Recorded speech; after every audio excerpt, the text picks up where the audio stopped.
hidup kita di masa yang akan datang tidak ada yang tahu, karena masa depan adalah sebuah misteri. Dan hanya Allah Subhanahu wa Ta'ala yang maha mengetahui segalanya. Seperti halnya kisah pemuda Kristen berikut ini, yang bernama Franz, yang dulunya sangat anti dengan Islam, dan selalu menjelekkan Nabi Muhammad SAW dengan menyebutnya tukang kawin, pedofil dan lain sebagainya. Namun beliau justru menemukan kebenaran Islam melalui mimpi. Berikut kisah lengkapnya. Menurut saya, Islam itu agama yang nggak jelas gitu, karena waktu tahun tragedi 2000-an ya kalau nggak salah. 911. Ya 911 itu kan. Teroris lah, siapa namanya dulu Hambali lah, ngebom Bali, dan itu bangga gitu loh, ngucapin Allahu Akbar, Allahu Akbar. Nah itulah menurut saya, ini agama apa sih gitu kan. Nabinya tukang nikah gitu, nabinya tukang nikah. Terus agamanya juga ngajarinnya ngebom-ngebom doang gitu loh. Kok tapi mereka banyak gitu pengikutnya. Sampai suatu saat bapak saya seneng dengar kajian dari Mama Dede ya kalau pagi-pagi gitu. Tapi saya masa apa? Terus saya bilang sama bapak saya, ngapain sih itu Pak? Itu tonton saya ngomong gitu kan. Tapi bapak saya nggak boleh begitu kau. Kalau benci tuh jangan terlalu benci-benci banget, nanti jadi apa? Cinta katanya gitu kan. Apaan sih, nggak mungkin lah saya masuk Islam gitu kan. Setelah saya kenal Iqbal itu, jadi dia tuh nggak pernah minum. Saya kan minum ya, saya peminum. Terus saya juga sering-sering dengar musik-musik lah di tempat kerja saya. Nah dia tuh saya ajakin minum nggak mau, rokok nggak mau, nonton nggak mau. Hari-harinya dia tuh penuh dengan ngaji. Soalnya saya bilang tuh, lu hidup lu tuh membosankan banget ya Bal, saya bilang gitu. Akhirnya saya duduk ngopi, saya mau nanya sama lu Bal gitu kan. Lu tuh, Tuhan lu tuh seperti apa sih, saya pengen tahu. Yang saya tahu ya, Tuhan lu itu kan nggak jelas. Tuhan itu kan zat kan, yang ada di Mekah. Batu hitam itu kan yang kalian sembah. Dan itu berhala Bal. Gitu kan, bukan bang, Tuhan itu emang zat, tapi zat yang kita nggak pernah tahu ada di mana, tapi kita bisa ngerasain loh seperti apa. Sedangkan Tuhan saya tuh baru harus tahu, Yesus itu nyata. Saya bilang, saya tahu wajahnya, saya tahu tempatnya ada di surga, saya berdoa pun ya tahu jelas Tuhan saya seperti apa, sementara kamu mana Tuhannya. Terus dia bilang, gimana ya bang ya, dia juga bingung, agak bingung. Gini aja deh Bal, kita saling doain aja gitu kan. Gue kasihan ngeliat lu, ibadah lu tuh rajin banget, terus sholatnya juga rajin banget. Kenapa lu nggak masuk Kristen aja Bal, yang Tuhannya jelas? Saya bilang, kalau memang Tuhan lu hidup, kita saling doain aja lah Bal. Saya doain lu supaya lu ketemu sama Yesus. Dan coba kalau memang Allah lu hidup, Tuhan lu hidup, lu doain gua supaya gua ketemu sama Tuhan lu.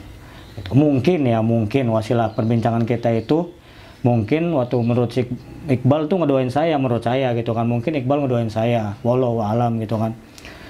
Tapi ya memang pada tanggal 20 Desember ya, setelah kita 2 hari atau 3 hari kita ngobrol itu, saya agak hilaf ya kalau nggak salah gitu kan.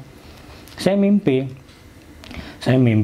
ini menurut ya, karena mungkin saya berpikir juga selama ini kan di Jakarta kan kalau ngelihat orang Islam itu kan sama aja ya. Orang Islam kan juga di teman-teman saya, pergaulan saya kan juga minum juga iya, dia sholat juga jarang gitu kan. Sementara saya nemu figur nih Iqbal ini tuh orang yang beda gitu loh. Dia nggak mau minum, dia nggak mau rokok, nonton yang enggak juga dia nggak mau gitu kan. Punya pacar juga tanya-tanya, dia belum pacaran. Saya tanya juga backgroundnya, lu kamu anak pondok Bal, suka mondok ya, dulu mondok ya? Enggak gitu kan. Bayangin yang nggak pernah mondok tapi punya akhlak yang begitu luar biasa. Mungkin saya tertarik saat itu, waktu itu saya melihat figur Iqbal ini ya. Mungkin dia doain saya, dan pada waktu itu malam saya bermimpi itu, saya duduk nyender di tembok, seperti kayak duduk seperti ini ya, saya duduk di tembok. Terus saya lihat itu semuanya gelap dan ada cahaya di ujung sana, silau saya, mata saya silau, lama-lama mendekat. Saya berharap itu Tuhan saya. Saya berharap bahwa itu Tuhan Yesus gitu kan. Karena seumur hidup saya nggak pernah ketemu sama Tuhan Yesus gitu. Saya hanya bisa ya merasakan lah, karena waktu itu pendeta-pendeta kan bilang, rasakan bahwa Tuhan itu hadir, rasakan bahwa Tuhan itu hadir gitu kan. Kita bisa nangis tuh seperti kayak lagi nangis penyembahan. Kita kan kayak ada, kalau di Islam sholawat ya, kalau waktu di Kristen itu kan kayak penyembahan lah, lagu-lagu pujian. Dan kita bisa nangis saking syahdunya mungkin lagu itu gitu kan.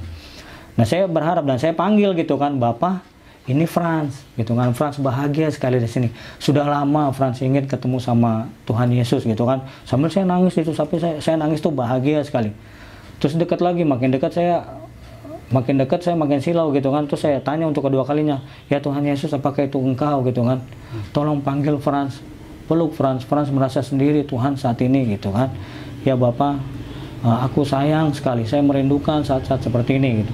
Akhirnya makin datang saya itu, dan dia panggil nama saya Husein gitu.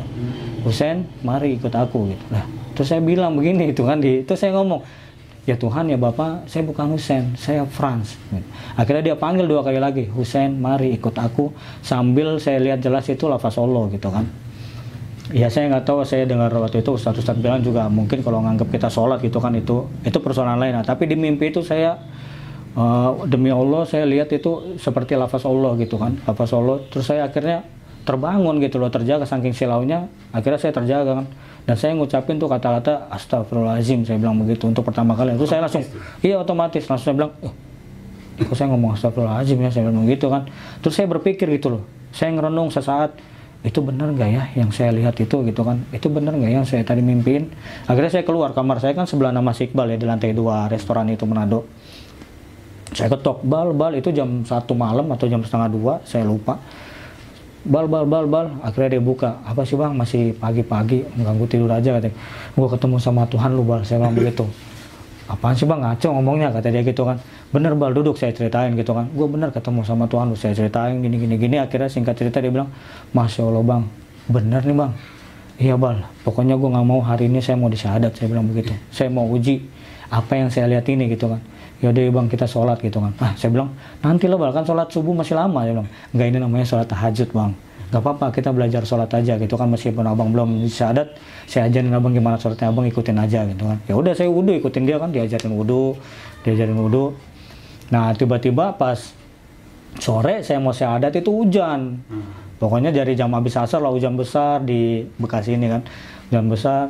Saya udah mau jam 5 tuh ya, waktu itu mau maghrib, saya gelisah kan, saya bilang aduh mana sih nih, namanya orang baru masuk Islam kan ya, lagi cinta-cintanya gitu kan. Aduh saya mau syahadat nih, Bal gimana nih Bal, masih hujan nih Bal. Terus Iqbal ngomong gitu kan, Iqbal ngomong, bang lu kan baru masuk Islam, doanya orang mualaf itu makbul loh bang. Maksudnya ya gampang dijabah, coba dong minta supaya hujan berhenti sama Allah. Terus saya bilang ngaco, tapi saya dalam hati gitu kan, saking saya pengennya syahadat, saya bilang itu dalam hati, saya bilang ya Tuhan yang umat Islam, saya bilang tolonglah hentiin apa hujannya sebentar aja, kita mau jalan ke masjid, saya mau syahadat nih ya Tuhan yang umat Islam, saya bilang begitu kan. Akhirnya tuh berhenti tuh hujan tuh, langsung tinggal gerimis. Terus Iqbal bilang, Masya Allah abang doa ya Kang? Iya sih dalam hati saya bilang begitu kan. Bener lu bang, bener yang lo omongin gitu kan. Udah kita berangkat akhirnya ke masjid kan. Akhirnya pas ke masjid Pak Ahmad tadinya kan, dikasih nama Ahmad. Tuh saya bilang sama ustadznya, boleh nggak Ustadz saya request namanya Muhammad aja gitu kan, karena banyak sekali dosa saya sama Nabi Muhammad, saya benci beliau dulunya kan, saya bilang beliau tukang kawin lah, pedofil gitu kan. Oh tapi kan sama aja, Ahmad itu juga Muhammad. Enggak, tapi saya maunya Muhammad biar lebih jelas gitu. Akhirnya saya dikasih lah namanya Muhammad Husain gitu kan. Ya udah akhirnya saya pulang, ketemulah sama pengurus, selamat ya Pak Husain udah masuk Islam, sekarang udah jadi keluarga gitu. Oh saya mau beliin Pak Husain baju nih buat sholat gitu kan. Akhirnya ke tukang tadi baru dia bilang, pilih Pak Husain, enggak terserah Bapak aja yang mana Pak gitu kan. Memang baju itu di antara paling depan sih, dia tanya kan ada beberapa gantungan baju ya. Nah, dia pilih baju yang seperti yang saya mau gitu kan. Saya sampai terharu gitu kan dulu, sampai mau nangis gitu kan. Dia bilang, Pak ini berapa Pak? Pak Husain suka nggak ini kan gitu kan. Oh alhamdulillah Pak saya suka, itu juga tadi yang saya pengen beli sih Pak. Oh yaudah kalau nggak apa-apa. Terus ditanya harganya kan 200.000 gitu kan, mahal. Dia bilang, aduh jangan Pak, yang itu aja, yang murah aja. Nggak apa-apa, ini ngasih yang saudara muslim harus yang terbaik lah katanya. Udah akhirnya kalau dibeliin baju saya sampai nangis gitu, ya Allah sampai begini. Sebegitu luar biasanya Allah sayang sama umat ya. Tapi saya masih agak ragu di situ ya. Saya masih terusin. Ini kalau saya terusin memang ini cuma kisah saya. Kalau saya terusin sebenarnya banyak sekali pertolongan Allah sampai saya tiba di Wisma Mu'alaf.